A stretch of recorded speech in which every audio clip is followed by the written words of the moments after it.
Welcome to Between the Before and After, a podcast about the stories that shape us. I'm your host, Coach John McClernand, and each episode I bring you an inspiring guest with a moving story that shines a light on the power of the human spirit. Before we dive in, I want to let you know about two very important things. Number one, the stories shared here are often gritty, raw, and vulnerable, and very likely will include speaking about sensitive topics suited for a mature audience. Number two, this podcast is also broadcast live on YouTube, Twitch, Twitter, LinkedIn, and Facebook. So on whatever platform you follow myself or Freedom Nutrition Coaching, you have the opportunity to participate in this discussion during the live stream. And we encourage your participation both by commenting and asking questions. And so this podcast is about exploring the stories that take place between the before and after photos, not just in the realm of weight loss, but in all areas of life. So let's dive in. All right, welcome back to Between the Before and After. I am thrilled to be back. It's been a little bit of a hiatus, actually. It's been about 2.5 weeks, partly because I'm traveling and on vacation, but also because I've been sick and didn't have a whole lot of voice to do podcasting with. So it's surprising, maybe to no one, that you actually need a good voice to do podcasting. Today, I'm very excited to have with me Carol Graham, and there's a bit of a journey to get us to this episode as well.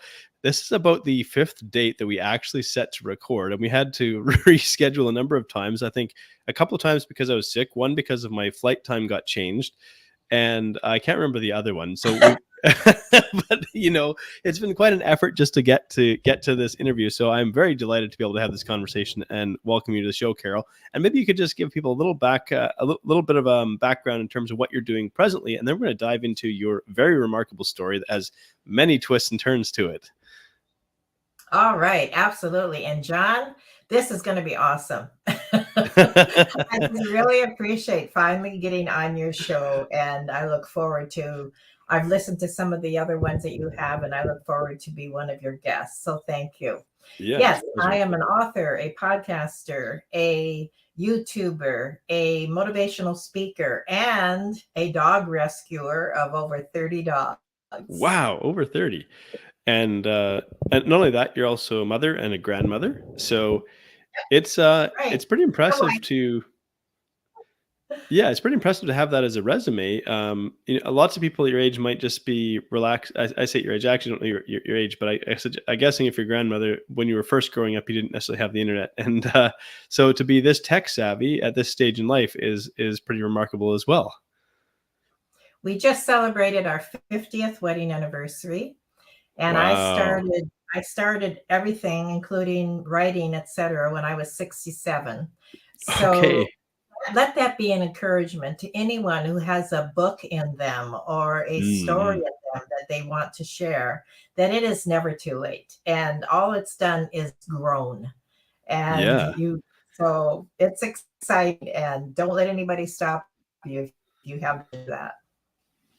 Yeah, that's absolutely fantastic. So you have a story filled with all kinds of twists and turns, and we're going to explore some of those today. And I think to myself, when I was reading some of your backstory, I was like, how could all of this happen to one person, for starters? That already is very daunting. But how do you get through all that? So let's rewind the clock all the way back to maybe like childhood. Where did you grow up, and was your childhood relatively normal, or were there some ups and downs through there as well? I would think not normal, because I was a preacher's kid.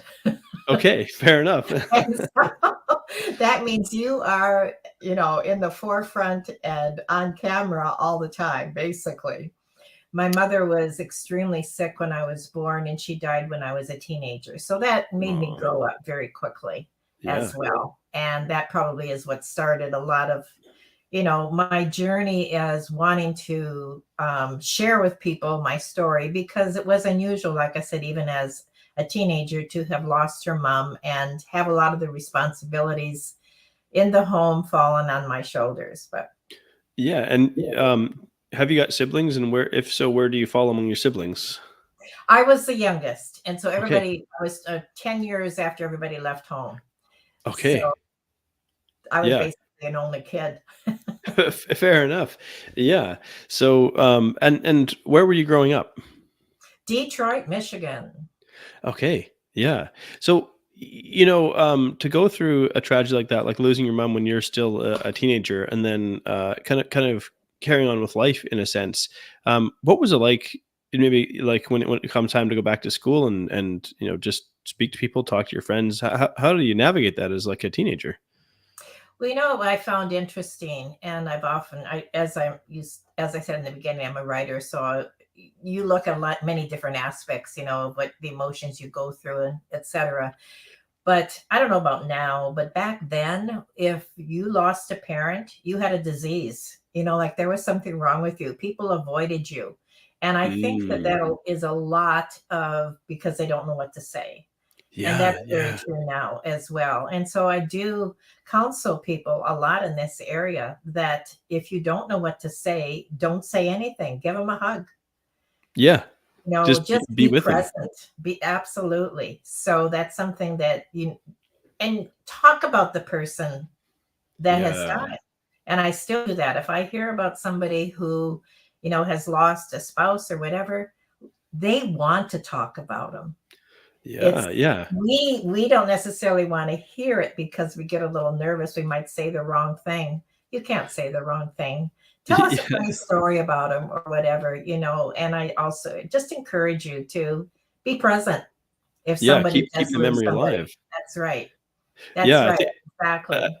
I think we're afraid to. Also, maybe because we think maybe invoking the name of the person who is deceased will cause pain and suffering, but I guarantee you, the individual who's lost someone is thinking about them anyways. That's right. Good Y- point. you know, so you had that happen as a teenager. Already, that's quite a difficult one to navigate. And you have a long list of traumatic experiences that you've endured. And I often think, as I was reading your story, and I was like, boy, did you just feel like life was really unlucky?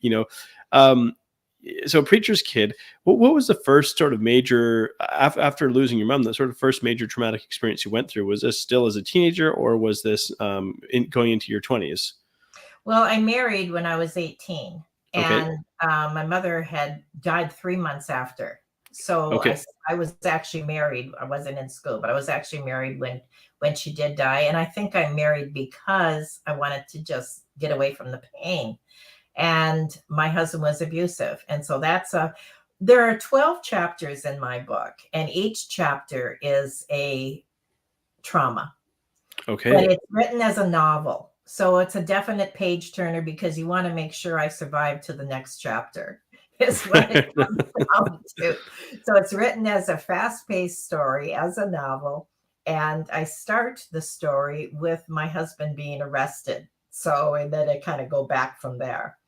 So there's Mm-mm. lots of things there, but I know you have some notes, so I'll let you ask, and then we'll share as we go. Yeah. So this husband was arrested. When you married, or I guess, and maybe this question's been asked before, but I'm always curious. Was there any, and maybe because you were distressed, emotional state, you didn't pick on this, but was there any like red flags going into this relationship that that this person could become abusive, or had they been abusive even prior to the marriage? Well, first of all, I just want to say we're talking about two different husbands. The husband that Okay. was arrested is the one I've been married to for 50 years. So Okay. just Let, have to let's make sure we got that clear. let's clarify the details here. That was a false arrest. He was later pardoned, and that's again a whole other chapter in the book. So Fair enough. going back to the first one, yes, there was definitely signs, but as I said, and I think this is quite normal, especially back then when 18 years old, wanted to Yeah. get away from the pain, and he told me that if I didn't marry him, he would kill himself because he needed me in his life. So yeah, that definitely should have. But you're Ooh. young, you don't think you feel sorry for him, and you don't think that Mm. that marriage is going to last more than a year. We don't think past that time like Right. Right. like we should be, but we forever is like 5 years, right? Yeah, no kidding. Or we take And that oath. was he this similar in age to you? Yes, yes. Okay. And how long did that marriage last? I stayed 5 years. I should have stayed one day. Mm, mm, And mm. from the moment, like my mother died 3 months later, and he said that if I went to the funeral, he would kill me. So let that Ooh, ooh. Yeah, that's a And wow. right, exactly. So I knew very quickly what kind of person he was. But again, back then you married for life. We didn't really Right, right. realize life doesn't is more than 5 years, like I said, but you Mm-mm. take that commitment, and then being a preacher's kid and that stigma that's attached, divorced, blah, blah, blah. But Right, anyway, yeah. I did leave after 5 years, and then the horror really started, which is part of what you have in your notes there. Is part of what I'm curious about. But I just wanted to ask one more question, maybe about this situation here. You left after 5 years. Was there times that you attempted to leave previously, No, and no, you were like, no, I'm in this, I'm in this. And what was the breaking point for you? And was it like sudden, or was it a planned departure? Like where you'd sort of plotted and plotted, and then when the timing was right, that you made your escape kind of situation. you are asking me a question that happened over 50 years ago. Fair enough. Fair enough. I don't even remember. I just remember that I had friends telling me that I need to get out of there. Right. Yeah. So I don't think it was planned, but he did everything in his power to keep me, and that's where he had me gang raped and left for dead on the street. Um, Ooh. he did a lot of things. He set my home on fire, to try to get me to come back, but it didn't How? work. No, I'm curious. How did you meet this individual? At church. Oh boy. I mean, I know church is filled with flawed people trying to make Exactly. their Some lives better. people, right? Yeah, and you just said something rather heavy there. Was this after you had left him that he arranged to have you gang raped? Like Yes, he sent yes, attackers to do this to yes, you? yes. Wow. Okay. And his hope was that if you were that traumatized that you would somehow return to him for safety, or any idea what the thinking was behind it? No idea. He was sick. Yeah. Yeah, But let's not absolutely. dwell on him. For sure. And so then you go through an experience like that, and I mean that is absolutely horrifying. And at what you were in your early 20s when this happens. Mhm. Where do you go from that situation? This has just happened. Was anybody prosecuted? Was there a court case? No, no, none of that. What happened was I met my current husband, who was my knight in shining armor. And we decided on our first date, having lunch, that we were getting married. Wow. So literally we married almost instantly, after everything was settled. And so the real trauma, the real story that I have to share is forward from there. And Yeah. most of the things that happened in our lives that have been horrendous um, happened after So that. how did you meet him? Met him at a roller skating rink. Okay, and think back then, it would have been a fun thing.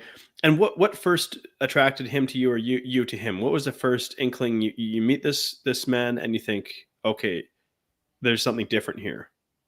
I knew that he would be gentle. Hmm. That's what a profound thing to say, especially given the experiences you had. Was Mhm. he aware of your traumatic past when Oh, you'd met? absolutely. Yes, he counseled me through it after we had, first started talking and befriended each other Mm, mm, mm. before we went on a first date. Okay, yeah. So he was aware. And what a good man. Um, so then you get married to the man of your dreams, the person that you should have married in the first place, and you think, okay, all right, we've got it. The horror is all behind me, and then there's more horrors waiting for you that you couldn't have anticipated. Almost everything that happened to us was in a financial realm. Okay, We made poor mistakes in business.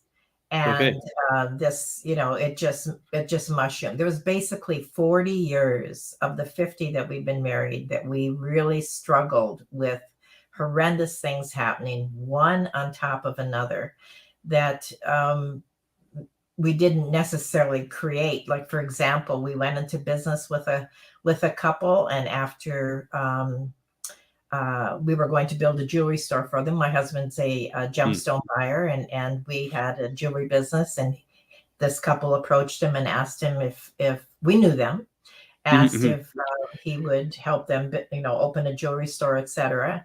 And within a matter of maybe 2 or 3 weeks after we got in and got the deposit from them to start doing the work, they changed their mind. Never gave us a reason. We didn't click, whatever, didn't matter. I mean, that's history. But as a result, they asked for their money back. And of course, that money was already spent because the money was spent on inventory, etc. And mhm, we mhm. were buying diamonds that were being, coming here from Israel, et cetera, et cetera. So everything was in the works. We had secured the building. We put a lease on it, and they changed their mind and wanted their money back. And rather than go civilly or try to, work something out, we still to this day do not know that they actually contacted the police and said that it was fraud. And from there, everything just escalated downhill. And yeah, my husband was actually sent to prison. And then when the truth did come out, of course, he was pardoned. But Mhm, it's mhm. still, believe me, something like that changes your life. Well, absolutely. And how many years had you been married at this point when this other couple had um Maybe 5, I don't remember, but okay. So it you might you were still in your 20s at this time then? just Just at the on probably closer to 30, yeah. on the cusp of 30, and these folks, and did you meet them in church as well? Yes. They approach you and they, uh, you still have faith after all this. That's good. You recognize our faith isn't in people, but That's right, that's a good point, exactly. so you meet these folks at church. They come to you. They say, "Hey, you know what? We want to start this jewelry store," and then That's right, Hey, exactly. here's our plan, and so on and so forth. Think, okay, absolutely, this sounds like a good plan. Let's go ahead with this. And then a couple of months later, no, we want a couple of weeks later, we want Yeah, out. And then somehow the police are showing up at your house saying, that's right. we're we're arresting your husband here, and we're arresting him for Yeah, the charges were what? fraud. Fraud, like I guess financial fraud of some Yeah, sort. mhm. Okay, so they're pressing charges, and then so then he's kind of carried off to prison. Did you have any children at this point? No. Okay, and so he's Actually, well, let's back up a little bit because mm, when we were first married, and again, I don't want to give too much away because, like I said, the story is quite compelling and it's quite lengthy. But we did adopt a baby mm, almost initially, and he was only 3 days old, and we adopted, and we had him for a full year, and then the mother decided she wanted him back, mm. and that's a lot of emotional baggage as well that we're dealing with on top of everything else. So yes, we did have a child at that point, and it also lost a child at that point. Absolutely, and that it's in itself is just a tragic situation to find yourself in. So, um, when your husband was arrested, was there a court case or anything like that? Oh, definitely. We had to wait 2 years, of course, to go to court. We were told, there would be no problem. I mean, it was so cut and dried, it wasn't even funny. And the one person who was a friend of ours, um, was privy to all the conversations that we had with this couple. And so again, Mm-hmm. we had proof there was no problem. And a few months before the court case, and he was just a young man, he committed suicide. And again, we had no idea why. I mean, nothing to do with this. It was his own Right, his right. own issues. So we had no witness, and that's what they held against us. Okay, and so your husband had been arrested. Did he spend any time in jail, and then was he out on But he bail went to until the court prison. case? Yes, yes, definitely. Okay, and how long was he in prison for? He wasn't there that long. I think it was maybe 6 months, which felt about six Uh, decades. Absolutely, it would. Yeah. Okay. And then was he released on bail until the court case was settled? And No. This was after the court case. We're talking after the court case. oh, okay. So after the court case, he Yeah, went to after the court prison. case. Yes. And Right. Right. that's when, like I said, we didn't have any witness. So Oh the no, witness had died. no. And so we didn't have, Oh. I mean, it's their word against ours. And why? I don't know, because we could have easily settled this civilly. and it Right. should have And been a civil case. I mean, it wasn't that much money. right. Back then it was a lot, but wasn't that much money that it should have taken this route, but it did. And Yeah. we didn't have the funds at the time to hire a decent lawyer that could probably have fought it and won. But nonetheless, again, you're young, still young. Still young And at this point in time, you know? exactly. And but of course he's in prison. This is prior to the internet and things like that. And so how did you communicate with him while he was in prison? That's interesting that you should ask that, because where he was a long distance. It was about a 2-hour drive for me. And at that time, because he had a company car, and we had to give it back. Obviously, I didn't. There was no income. We didn't know what was going to happen. So Right. I just had an old clunker that barely made it this distance, and sometimes it didn't. And there Mm. was no way to communicate, no cell phone or anything to say I'm not coming. Oh, But man. um, That's gotta be so difficult. one thing that I want to put in here that I think is crucially important, and that is there has never been, in all the things that we both individually and together have experienced, my husband and I, where we have been bitter or have been hateful Mhm. towards anyone that has done horrendous things to us. Um, I can't emphasize that enough, because when you choose to forgive, and that's Mm. huge when you've been really severely hurt, but you choose not to hoard that bitterness. The only people that win, when you are bitter, is the other side. Absolutely. And Yeah. but we chose to win by not hoarding that, not Mm. holding Mm. that bitterness, or letting it eat and turn into cancer and any other number of things that happens when people are bitter. Yeah. And Yeah. and so yeah, so he's gets out of prison. Was he able to resume his practice as a jewelry purchaser or gem buyer? No, we had lost virtually everything, even in that short period of time, because it's just, you got to get the book. Yeah. There's a lot of details, and it's like I said, it is. And the book is called we're Battered trying to Hope, is that cover it right? in we're trying to cover this in about 30 minutes here, right? So Yeah, yeah. Well, there's definitely a lot of intrigue, and more details to be uncovered. And so there we battered go. hope. There's the book, Battered Hope. And so he moved on to a different profession. Well, he was just at that point just trying to get jobs. I remember Fair enough. Yeah. he was selling toilet paper to stores. Okay. How about that? Yeah, Yeah, that was exciting. It was one of the highlights of our years. toilet paper salesperson. 2-ply or 3-ply? What would you It was like, like? I think it was Johnson and Johnson, whatever, paper Yeah, yeah, product. But yeah, yeah, it was a yeah, job. It had to put something to put food on the table until we could. yeah. And I wonder how, it's like, do you go with the 1-ply, the 2-ply, the 3-ply, the plush, or the textured, or you Well, know? back then it was colored. That's probably long before your time. Oh, You could buy colored toilet paper so that it could match your decor. Yeah. oh, no way! I did Yeah, not even realize that. stripes and polka dots and stars and all kinds of things. So Oh, you there's missed all kinds all of. Would you like the polka dots? that. Well, that's quite something.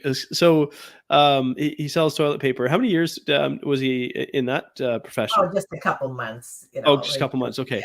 Yeah. Did he have an aspiration like this is what I would actually like to be able to do in terms of a career or profession? Like that was Well, filling the gaps. what he had wanted to do, and this was way back in the 70s, was Mm-mm. he was traveling with a band, Okay. and he was in South Africa. They were performing there. And when they were there, he bought some diamonds, and he came back Ah, stateside and sold them. And that's what we've been doing basically all these years, but also what got us into trouble with that couple. right, right, And right. but yes, we had three jewelry stores. We now have two. We still are Mhm. active with those, and they're high end. We manufacture everything ourselves, so it's not just nothing. Everything is custom made, is what I'm trying to say. Yeah, yeah. Well, So that's yes, quite remarkable. that's what we've been doing all these years. Yeah, yeah. Okay. But So so you we had to have an income because we lost so much, with the court case and everything. We mm, lost mm, mm. virtually everything we had. So you had to start someplace. So selling toilet paper, whatever it took to get back on your feet, that's what we did. Yeah, absolutely. That's quite remarkable. Now, somewhere in your story, you were arrested as well. Is that right? No, So it's just your no, husband that was arrested. they wanted to, but he said he wanted to take full, and it didn't happen. Yeah. Well, that's quite a relief then that it was that you were able to be there at the right time. So after he goes to South Africa touring with the band, buys some gemstones, hopefully from a reputable. I guess he would know what a reputable buyer looks Oh, like. I of mean, course. Yes, of yeah, course, yeah. absolutely. And then comes back and you have the jewelry stores again, and then but it doesn't seem like this is necessarily a happily ever after story. We could just say, okay, there we go, we got the stores up and running, and da da da. Da. Everything's good again. But it seems like you encountered some more challenges along the way. Well, we didn't have our jewelry stores until 10 years ago. Okay. He was a wholesaler. So he would Okay. travel to different countries and all over with mostly diamonds and high-end colored stones, Yeah. and was a distributor or a wholesaler for different stores, etc. And then he was in a car accident, which he had brain damage. And Mm, this mm, was 30 years ago. And for 7 of those years, he was in bed. I hmm. mean, we lost everything we owned just to put food on the table, everything. And I, well, I know we don't have that much time. Like I said, there's so much involved here, and you're asking questions about really the very, very beginning. But Mm, what progressed over the years is a development of an incredible place that we are now. yeah. And that's the whole premise of my story, is to never give up, Mm, and to never blame. yeah. And that is huge. And so, yes, anybody can turn their lives around just as we did. And no matter what comes at you, whether it was your fault through bad mistakes, poor choices, whatever, you can still turn it around. And there was never the victim mentality. Mm, mm. Uh, what's the word I'm looking for? Mentality. Mentality, sorry. It was always, we're winners, we're victors, we're going to make it through. Yeah. And we did, and here we are. Yeah. So your husband had a car accident, and then he had a brain injury. What functions did he retain? Like, because a brain injury can take certain things Right. and retain other things. Well, they could not figure out what it took. 9 months before they realized that he had had a stroke, which was from the impact. And so Okay. that changed things. He also got Parkinson's disease as a result. Um, Mm-mm. the brain injury was in the the mode where they couldn't do any surgery. It was too deep in Right. the lower, within the brain. And so he basically suffers, and still does, with extreme pain, head pain. And he's learned to, it's been 30 years now, so he's learned how to function with that. But for the first, like I said, 7, 8 years, he could barely do anything. I mean, I was even feeding him. So he has come a long way, and nobody would even know that there's anything wrong with him at this point, other than sometimes you can Mm. tell when the pain is so severe that he can barely open his eyes. But like I said, Right. we're in business. We have 2 stores. He designs all our jewelry. He's, Yeah. phenomenal. And you were very successful, as far as if you look at it from the outside, right? Right, right, and I mean the brain. It fascinates me because it's this remarkable organ that has Hmm. the ability to, we can't necessarily replace damaged tissue, but our brain can grow new connections. It has this marvelous ability known as neuroplasticity, the ability to create That's new right. connections. And so Exactly. he had to learn these new abilities. How did you sustain yourself when he's brain injured and unable to do his profession, or was he able to go back into his profession, but there were just certain functions he couldn't do? Well, what happened is because it was an accident, we had a lawsuit, against Mhm. me. And it took close to 10 years before we settled. So in the meantime, they were supporting us. Okay. It wasn't very much, but it was enough because there was nothing else we could do, right? And at this point, we did have two small children as well. Mm-mm. Yeah. Um, And now I I'm forgot curious, what you where the and you mentioned that you've rescued over 30 puppies, and I'm kind of curious where this fits into the picture as well. Were you rescuing puppies at this point in time as well? I don't it's been so many years that we have been doing this, and they weren't puppies. It was just abusive dogs that had been Okay. abused, and we would find them, whatever. One followed me home in my car. Okay. It's a funny story. So my, Yeah. for dog lovers, you'll love it. I also am a certified health coach now Mm, because I did have cancer when I was in my 20s. That was part of this whole scenario way back then when I was told I had 2 years to live. mm, And unless I had a hysterectomy, I refused to have the hysterectomy. I said, no way, I'm going to have children one day. And as a result, I became a symptomologist, which is someone who determines what is wrong, what is going on inside as a result of your symptoms. Very often we look at blood work and everything, but symptoms will tell us a lot more. If your foot's hurting and you go to the doctor, you say, my foot's hurting. He says, well, don't step on it, whatever. right. Right. Right. Right. So I became a symptomologist. I became a health coach, and I took many courses, etc. So by the time that my husband was sick, or had the accident rather, um, I already had a good knowledge of what made the body function. And when we were fighting with the powers that be, of the whole court case, not court, Mm-mm. yeah, well, I guess it would be, it was a court case, right? Exactly, for the accident. But I just kept teaching him and changing our diet, et cetera, to what we needed to do to turn this around.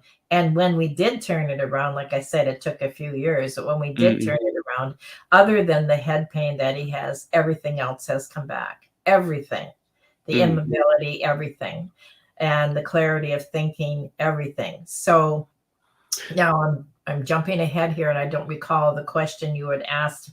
Well, Um, I'm just curious, as you're caring for him, and did you know that he was going to make some semblance of recovery, or like what age was he at this time that the accident happened? I think he was 40, early 40s, like 42, something like that. Hmm. And no, they did not give us any hope. There was zero hope. Right, and And I think I the refused to give up. right And the that's underst when I brought nutrition. Sorry, that's when I brought nutrition into mm, the picture. And that's mm. when we started to see the changes. Yeah. So I suppose the understanding of the brain back then, 30 years prior, just really wasn't quite the same as it is now. And so there might have been this limited understanding that, like, well, a brain injury is permanent. You can't do anything about it. So he's just going to be in this state. But Right. because you refused to accept that, and he would have refused to accept that. I mean, while he's like working his way through this injury, he had to have some sort of, I imagine, awareness of his limited capacity. But somehow, did he ever get frustrated by it, or how did he get through those days? Yes, definitely. It was mostly in the area of pain and Mm, immobility. yeah, So yes, it was terrible, but he's the same. We're cut from the same cloth. I yeah. mean, we're not going to give up. We're not going to take no for an answer. Just like I know what I started to say about Mm, hysterectomy or death, and I said no to the doctors, and he said, "Well, then, lady," because I wouldn't have a hysterectomy because of the cancer. He said, mm-mm. "Lady, you go home, you suffer, and you die." That was the words from the doctor. And I said, I will Wow, walk in here pregnant one day. And I did 14 years later. wow, In that's that quite remarkable. meantime, that's when I got into nutrition and everything else and was able to, um, not only turn my life around, but help numerous others in the area of health and vitality and everything else that's good. Yeah, absolutely. Well, there's so many remarkable aspects to your story, so many different things that you've gone through. I guess I'm curious. Do you think does anyone ever like listen to your story and think like, how is this even possible? When they start to hear your story, that you could go through this many different things. That's why my book's a bestseller. Okay. It's Yeah. exactly it, because when people read the story, and if she can do it, if they can do it, I can do it. And like I Mm-hmm. said, there's 12 chapters, 12 traumas. I've only mentioned, what, 3 or 4 here, and Yeah. yet, here we are on the other side of that, and Yeah. there's just don't give up. You don't There's- give up, you find a way. Yeah. And you run now a podcast as well. Is that right? Yes, my podcast is in its 9th year. It's 9 years. entitled Wow. Never Ever Give Up Hope. Yeah. And I interview people who have been in places like myself where they are told there is no hope. And that's the premise of the podcast. Okay. How many episodes have you published? 9 years. That's a lot. Oh my, well, I'm booked solid until 2024. And Right. I Yeah. only do one a week, because if everything else that I do, that's all I have time for. So 52 a year, Yeah. Yeah. basically. Yeah. So I guess you've probably done over 400 episodes then. Oh, at least, I think, yeah. Because I used to do a Yeah. lot more than one a week. I used to do it 2 to 3 times a week. So yes. Yeah. Yeah. Well, I do think I'm on the books for sometime in December, if I'm not mistaken. So Oh, okay. yeah, I know you have Okay. this many bookings, but Okay, good. so we'll definitely be chatting again. Well, Carol, it's been fascinating to explore your story, and there's so many aspects that people will probably want to know more about, and they can find out more about this in your book, Battered Hope. And um, if people listen to this conversation, I can probably already guess the answer, but I always like to ask my guests this: if people listening to this conversation, if you would like them to take one thing away from this, what would that be?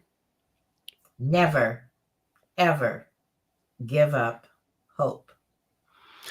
That's it. Well, Carol, thank you so much for being on the show today. It's truly been a pleasure. I'm so glad that through all the ups and downs, we managed to actually get connected and record the show. So thank you for being on today. Thank you. Thank you. I really enjoyed it. Thank you so much for tuning in to Between the Before and After. If you've enjoyed this episode, please like, share, subscribe, or leave a review, because that helps this podcast to reach and inspire more people. I love exploring the stories that take place between the before and after, the powerful experiences that shape who we become. And I love human potential. I love the possibilities that lie within us. So whatever you may be up against, I hope these stories inspire you, because if you're still here, your story's not done yet, so keep moving forward. Anyone can come from any place of brokenness and destitution and build an amazing life.